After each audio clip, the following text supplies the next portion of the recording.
Fala pessoal, meu nome é Yasmin e na aula de hoje eu vou falar um pouco sobre a regra da multiplicação. Bom, a regra da multiplicação ela é usada quando queremos a probabilidade dos eventos A e B ocorrerem simultaneamente. Ela está relacionada então com a nossa interseção de eventos. O que marca a regra da multiplicação é o E.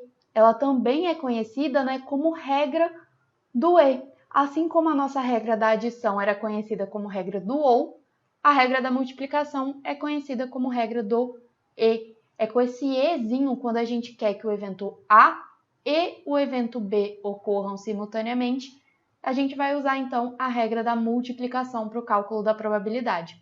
E como é que essa regra é, Ela fala que a probabilidade de A interseção B é igual à probabilidade de A vezes a probabilidade de B, dado que A ocorreu. Se você não está familiarizado com essa notação, volta no vídeo sobre probabilidade condicional, assiste ele antes de vir para a regra da multiplicação, beleza? Eu vou deixar o link aqui em cima.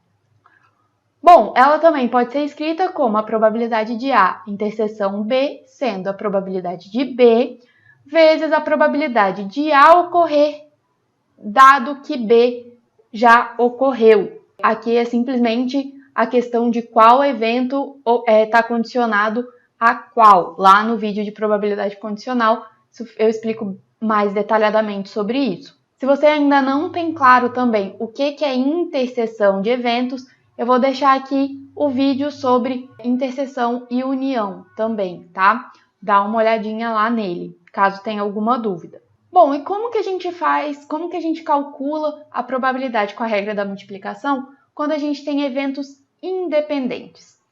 No caso de eventos independentes, não existe essa ligação entre os dois eventos. O evento B não influencia a ocorrência do nosso evento A, ou o nosso evento A, que no caso, não influencia a ocorrência do nosso evento B. Então, a regra da multiplicação ela é simplesmente a multiplicação da probabilidade de A ocorrer com a probabilidade de B ocorrer. Vamos falar agora um pouco mais especificamente dos eventos independentes, o que são, como identificar. Disse que os eventos A e B são estatisticamente independentes entre si se a probabilidade de A acontecer for igual à probabilidade de A acontecer dado que B aconteceu. Ou seja, a minha probabilidade de A não vai mudar, não vai ser dependente da minha ocorrência de B. Assim como se a gente tiver probabilidade de B, não vai ser influenciada pela ocorrência de um evento A. Então, a probabilidade do evento B vai ser igual à probabilidade de B, dado que A ocorreu. Vamos fazer, então, um exemplo que ajuda a gente a perceber a diferença dessa dependência e dessa independência. Considere uma caixa contendo 10 peças, sendo 8 boas e 2 ruins. Retira-se aleatoriamente 2 peças. A gente vai considerar então 2 casos. O primeiro caso é um experimento com reposição e o segundo caso, um experimento sem reposição. O primeiro caso é com reposição. E o que significa isso? Eu vou retirar uma peça dessa caixa e depois de analisar se ela é boa ou ruim, eu vou retornar com essa peça para a caixa. Então, quando eu for retirar a minha segunda peça, a caixa vai conter 10 peças, sendo 8 boas e 2 ruins. Qual seria, então, para esse caso, a probabilidade da primeira peça ser boa? Então, a primeira peça que eu tiro da caixa ser boa. Essa probabilidade vai ser igual a 8, que é a quantidade de peças boas, dividido por 10, que é a quantidade de peças na caixa. Agora, qual que é a probabilidade da segunda peça ser boa, dado que a primeira foi boa? Vai ser, de novo, 8 sobre 10. Se a gente desenhar a visão que a gente tem dessas caixas, aqui no primeiro caso, a gente tem uma caixa com 8 peças boas e 2 peças ruins. E no segundo caso, eu também vou ter 8 peças boas e 2 peças ruins. Então, a retirada da primeira peça não influencia na retirada da segunda peça. A gente tem a mesma caixa quando a gente vai tirar. Aqui a gente retira a primeira peça e depois retorna com ela para a caixa, por isso com reposição. Então, esses dois eventos, como a gente tem que a probabilidade da segunda peça ser boa é igual à probabilidade da segunda peça ser boa, sendo que a primeira foi boa, ou seja, essa condição não muda a minha probabilidade da segunda peça ser boa, a gente tem então eventos independentes. Vamos passar agora para o caso de experimento sem reposição. Qual que é o caso de sem reposição? Eu retirei a minha primeira peça, eu não vou voltar com ela para a caixa. Então, quando eu for retirar a minha segunda peça, a minha caixa vai conter 9 peças ao invés de 10, porque eu já retirei uma. Qual que é a probabilidade, então, da primeira peça ser boa? Aqui, a gente vai ter 10 peças, sendo 8 boas e 2 ruins. Então, a nossa probabilidade da primeira ser boa é 8 dividido por 10. Vamos desenhar aqui a visão que a gente tem da caixa, que vão ser 8 peças boas e 2 peças ruins. Se essa primeira peça ela foi boa, qual que é a probabilidade da segunda peça ser boa? Aqui, a visão que a gente tem da caixa é 7 peças boas e 2 peças ruins. Por quê? Porque a gente já tirou a primeira peça e ela foi boa. Essa é a nossa condição. Eu quero a probabilidade agora da segunda peça ser boa, dado que a minha primeira peça foi boa. Essa probabilidade, ela é a probabilidade da minha segunda peça ser boa, então segunda peça boa, dado que a minha primeira peça foi boa, tá? E qual que vai ser essa probabilidade? Essa probabilidade vai ser igual a 7 sobre 9, porque eu tenho 9 peças agora aqui, sendo que 7 são boas. Vamos passar agora para o caso que, se a primeira peça foi ruim, qual que é a probabilidade da segunda peça ser boa? Aqui a visão que a gente tem da caixa vai ser 8 peças boas e uma peça ruim, porque a primeira peça que a gente retirou, ela foi ruim, então diminuiu aqui a quantidade de peças ruins dentro da caixa.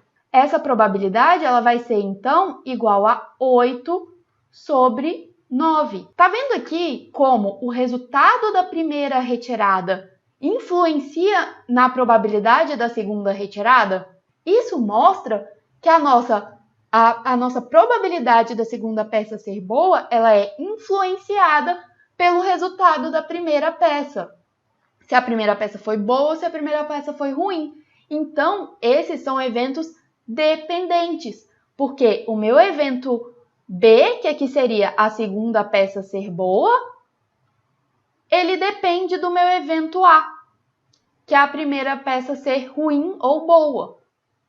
Vamos passar então para mais um exemplo. Aqui já é usando mesmo a regra da multiplicação. Suponha que a probabilidade de que um embrião seja fixado na parede do útero é de 5%.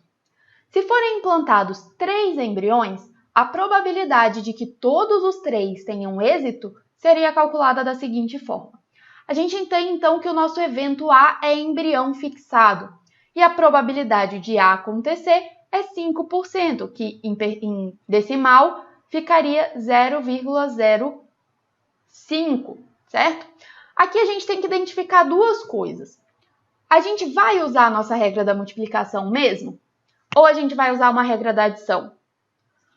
Bom, para isso, a gente tem que entender o que o exemplo ele quer. A gente tem aqui o embrião 1, o embrião 2 e o embrião 3.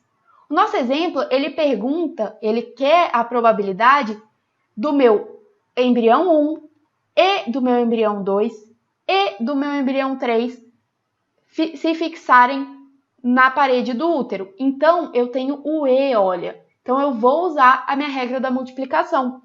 Agora, esses eventos, que seria a fixação do embrião 1, a fixação do embrião 2 e a fixação do embrião 3, eles são dependentes ou independentes?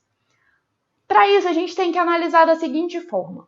O meu evento 2, que seria a fixação do segundo embrião, ele vai ser influenciado pelo meu evento 1?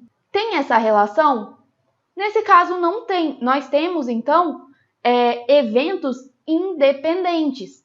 Quando a gente tem evento independente, então, a gente vai ter que a probabilidade de A1, A2, interseção A3, ou seja, os três acontecerem ao mesmo tempo, vai ser igual à multiplicação das probabilidades de cada um deles, que vai ser 0,05, certo?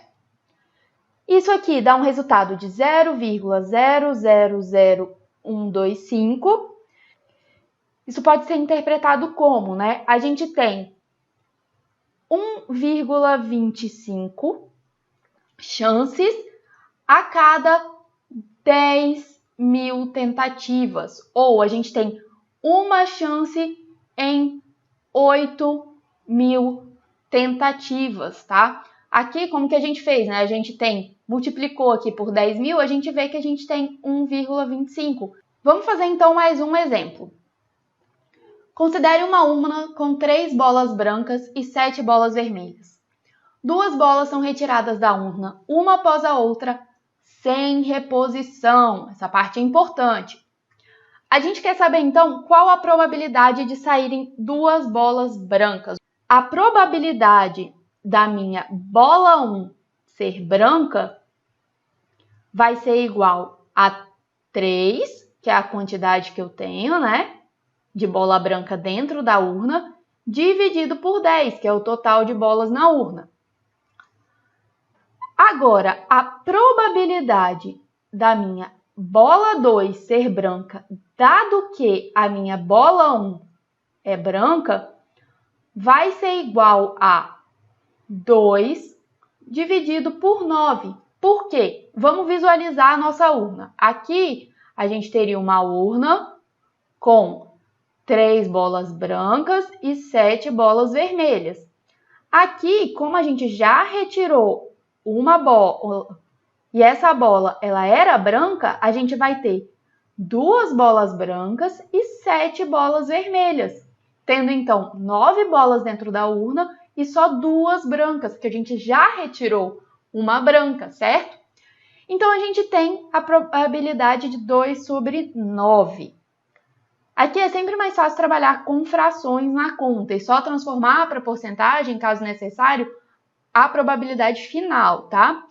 Então, qual seria a nossa probabilidade de esses dois eventos acontecerem? A gente vai ter que a probabilidade de B1 interseção B2 vai ser igual a probabilidade de B1 vezes a probabilidade de B2, dado que B1 aconteceu. Isso aqui vai ser igual a 3 décimos vezes 2 nonos, que é igual a 6 sobre 90, simplificando 2 sobre 30. Transformando para porcentagem, a gente tem 6,67 aproximadamente, né? Por cento. Então, a probabilidade de saírem 2 bolas brancas, uma após a outra, sem reposição, vai ser de 6,67%. Bom, pessoal, por essa aula é só. Se a aula foi útil, curte, compartilha com os colegas. Se teve alguma dúvida, comenta aqui embaixo e até a próxima aula.